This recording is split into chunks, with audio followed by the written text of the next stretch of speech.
A dog takes between 20 to 30 breaths per minute and lives for around 10 to 12 years. A human breathing 12 to 20 times per minute can reach an age of 80 to 100 years, but the tortoise, a creature that inhales just 3 to 5 times in a minute, can live for 500 to 600 years. This simple observation reveals a profound truth. The slower and deeper the breath, the longer life extends. The ancients understood this mystery and realized that by reducing the speed of breath while increasing its depth, one could extend life. They did not measure life in years or months, but in the number of breaths taken. This insight led them to develop techniques that could slow the breath naturally, creating a state of harmony between the body and mind.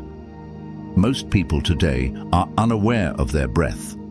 They only notice it at specific points, such as in their throat or chest, without realizing how deeply it affects them. When we go about our daily activities, our breath adapts, but we pay little attention to it. We know that oxygen enters the body and carbon dioxide leaves, but beyond that, we rarely consider its significance. Yet, deep breathing has remarkable effects. With each slow, mindful inhale, our immune system strengthens. Toxins that linger in our body begin to clear, and fresh oxygen revitalizes the brain, sharpening memory and improving focus. It's as if a switch has been turned on in the mind, bringing clarity and awareness. Just as a strong gust of wind can awaken an entire forest, so too can a deep breath awaken our inner energy. However, in today's fast-paced world, most people breathe in a shallow and hurried manner. They do not realize how their breath changes with emotions, how anger quickens it, how fear shortens it, and how excitement alters its rhythm. Breath is not just air moving in and out. It is a reflection of our inner state. And when controlled properly, it becomes the gateway to self-mastery. This understanding was deeply embedded in ancient traditions, especially in yogic practices, where breath control was considered the foundation of inner transformation. In a secluded monastery, a wise Buddhist monk devoted his life to teaching the power of breath. He had spent years meditating in the remote caves of the Himalayas, uncovering hidden truths about human existence. Now, he shared this knowledge with his disciples, guiding them toward self-realization. One evening after supper, the most intelligent disciple of the ashram approached the monk. His face bore a look of deep contemplation. The monk, noticing this, smiled knowingly. "Master," the disciple said with reverence, "I seek answers to something that has been troubling my mind." The monk nodded. "I have seen the thoughts in your eyes. Speak freely." The disciple hesitated for a moment, then said, "You often say that breath is the root of yoga, meditation, and inner peace, that by mastering breath, we gain control over our mind and emotions. Today, I wish to understand this truth in depth. What is the real secret behind breath?" The monk gave a faint smile. "As is our breath, so is our state of being," he said. "Our emotions, our thoughts, and even the events in our lives are all linked to our breath. If you can control it, you can control your mind. And if you can control your mind, then no external force can disturb you. A true seeker is one who does not let the world dictate his state of mind."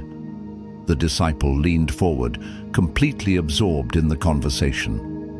The monk continued, "Have you ever observed a river? A river that rushes fast, crashes against rocks, and loses its energy quickly.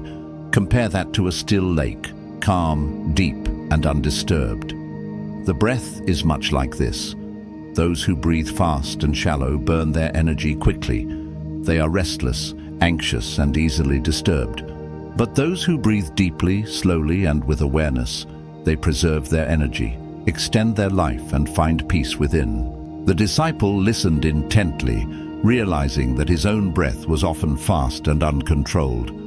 "But Master," he asked, If breath is so powerful, why do our emotions control it?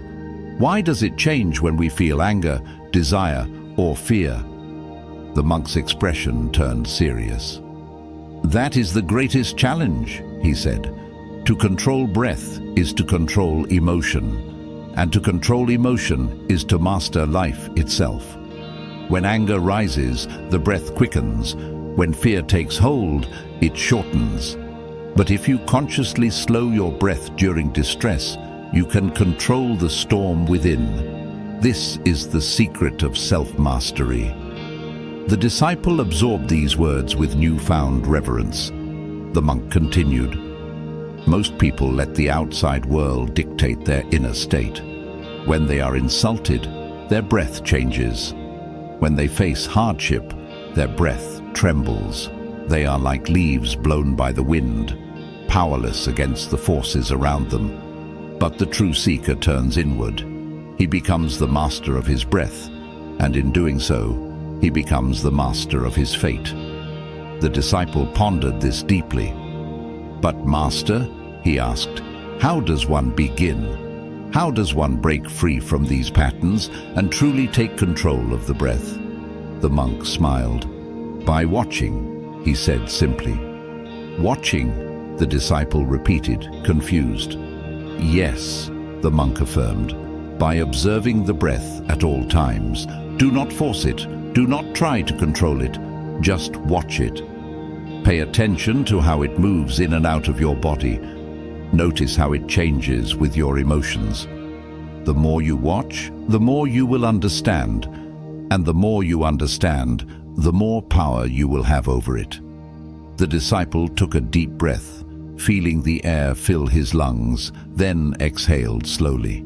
For the first time, he paid attention not just to the act of breathing, but to its rhythm, its sensation, its connection to his thoughts. It felt different, more alive, more profound. The monk, noticing this, smiled.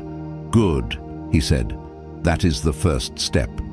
A silence settled between them, not of emptiness, but of deep contemplation. The disciple felt as though he had been given a key, a simple yet powerful truth that could unlock something far greater within him. After a while, he spoke again. Master, you mentioned yogis who can live for centuries, who can slow their breath to such an extent that they become one with nature. How do they do this? How do they reach such a state of mastery?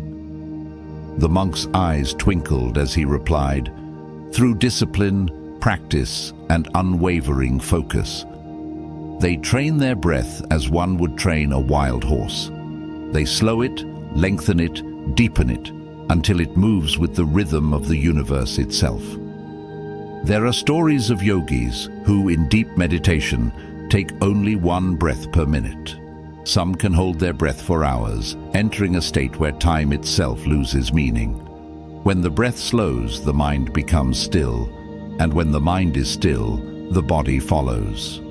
This is the secret to longevity, to inner peace, to true wisdom. The disciple listened, his mind filling with wonder. But there is something else, the monk added, leaning slightly forward. Have you ever heard of the power hidden within the breath? The disciple shook his head. The monk's voice lowered, as though revealing a great secret. There are certain breaths, he said, that can awaken hidden abilities within a person. The breath is not just a tool for survival. It is a force of energy. When controlled properly, it can unlock the dormant potential within the body and mind. The disciple felt a fire ignite within him. He had come seeking answers, but he had found something far greater. A path, a purpose, a way to unlock the deepest mysteries of life. And so, with his mind awakened and his heart steady, he took his first conscious breath, not just as an unconscious habit, but as an act of transformation. The disciple sat in stillness, his breath flowing in and out like a tide, no longer an unconscious act, but something deliberate, something sacred. He felt as though he had been handed a great key, a hidden treasure that had been in front of him all his life, yet he had never truly seen it until now. The monk observed him with quiet satisfaction. "Master," the disciple said after a moment of silence, "you spoke of yogis who slow their breath to such an extent that they live for centuries. How is this even possible? How can something as simple as breath influence the length of one's life?" The monk smiled, sensing the hunger for knowledge in his disciple's voice. "It is not breath alone," he said. "It is the mastery of breath. Just as a skilled craftsman refines his tools, a true seeker refines his breath. The breath is not just air moving in and out. It is prana, the life force, the very energy that sustains us. And those who learn to preserve and control it can extend their existence far beyond what is thought possible." The disciple was entranced. "But how, Master? What exactly happens in the body when the breath is slowed?" The monk's eyes gleamed as he began to explain. "When the breath is deep and slow, the body enters a state of profound relaxation. The heart beats slower, the organs function with greater efficiency, and the mind becomes clear. The unnecessary waste in the body is removed more effectively, reducing the wear and tear on the cells. This is why a tortoise, which breathes only a few times per minute, can live for hundreds of years, and why a dog, which breathes rapidly, ages quickly. In the case of a yogi, he does not merely slow his breath, he refines it, guiding it with precision. Through disciplined practice, he reduces the number of breaths he takes, and in doing so, he reduces the toll of time on his body. His heart does not overwork itself, his mind does not waste energy in restless thought, and his life force is preserved. The disciple was captivated by these revelations. He had never before considered the idea that breath was more than just an unconscious function. It was the very rhythm of life itself. The monk continued, "Have you noticed that a baby, when sleeping, breathes from the belly? The stomach expands with each inhale and contracts with each exhale. This is the natural way of breathing. But as people grow, their breathing moves higher into the chest, becoming shallow and erratic. This unnatural breathing brings anxiety, fear, and unnecessary stress." The disciple's mind raced. "So, Master, are you saying that if we return to belly breathing, we can regain the peace and vitality we once had as children?" The monk nodded. "Yes, and not just that. By training the breath, one can transcend ordinary limitations. A person who breathes deeply from the navel maintains a calm and stable mind. Have you ever noticed that young children do not hold on to worries? If they cry, their tears dry quickly. If they are scolded, they forget soon after. This is because their breath remains deep, unburdened by tension. But as we grow, we hold our breath in moments of fear. We take shallow gasps when stressed, and over time, this damages our entire system." The disciple began to realize the depth of the monk's wisdom. "Master, if breath controls the mind, then does that mean it controls everything we feel?" The monk's gaze was steady. "Yes, all emotions are linked to breath. The breath changes when anger arises, when desire surfaces, when fear grips the heart. But if you learn to control the breath, you can control these emotions instead of letting them control you." The disciple took a deep, slow breath, allowing this truth to sink in. For the first time, he felt as though he had touched something truly profound. The monk let the silence linger, allowing the disciple to absorb the wisdom he had just shared. Then, in a measured tone, he continued, "There is another secret hidden in breath, one that most people never realize. Breath is a bridge." "A bridge?" the disciple echoed, puzzled. "Yes," the monk nodded. "A bridge between the body and the mind, between the seen and the unseen, between what is and what could be. If you learn to walk across this bridge, you will gain control over your mind, and once the mind is mastered, everything else follows. The disciple pondered this deeply. But Master, how can breath lead to control over the mind? The monk's expression turned serious. The mind is restless, always running from one thought to another, always reacting to the external world. But the breath, if trained, can slow the mind. The moment you control the breath, the mind must follow. The two are inseparably connected. The disciple sat in silence, absorbing the weight of this truth. The monk continued, "Have you ever heard of yogis who tame wild animals with nothing but their presence? Lions, tigers, beasts that should be untamed, sit calmly before them. Do you know why?" The disciple shook his head. "Because their breath is perfectly controlled," the monk explained. "They breathe in harmony with nature. When the breath is in complete control, fear disappears. And when fear disappears, all creatures recognize the presence of something greater. The lion, the tiger, they do not see a man before them.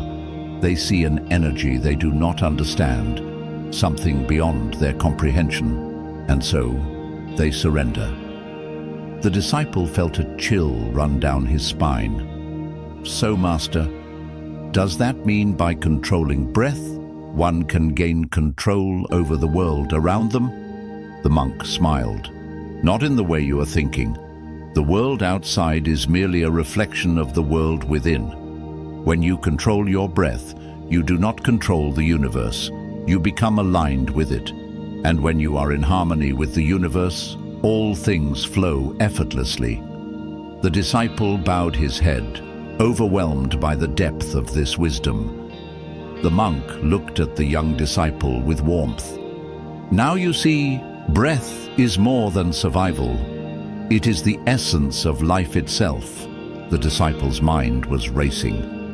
"Master, is this why you say that those who master breath can master time itself?" The monk nodded. "Yes. When you slow your breath, time seems to slow with it. Your body does not age as quickly. Your mind does not wear down from constant stress. The great yogis of the past did not fear death, for they understood that by mastering their breath, they could extend their existence far beyond what is believed possible." The disciple took another deep breath, this time feeling the air move through him with an awareness he had never known before. He realized that he had spent his entire life breathing without truly understanding it. The monk watched him with knowing eyes. "Now, your journey begins. From this day forward, do not breathe unconsciously. Let every inhale be mindful. Let every exhale be deliberate. The more awareness you bring to your breath, the more you will uncover the mysteries of existence." The disciple bowed deeply, gratitude swelling in his heart. He had come seeking answers, but he had found something far greater, a path, a purpose, a truth that could change his very being. And so, with newfound awareness, he took his first conscious breath, not just as an unconscious act of survival, but as the beginning of a transformation that would last a lifetime.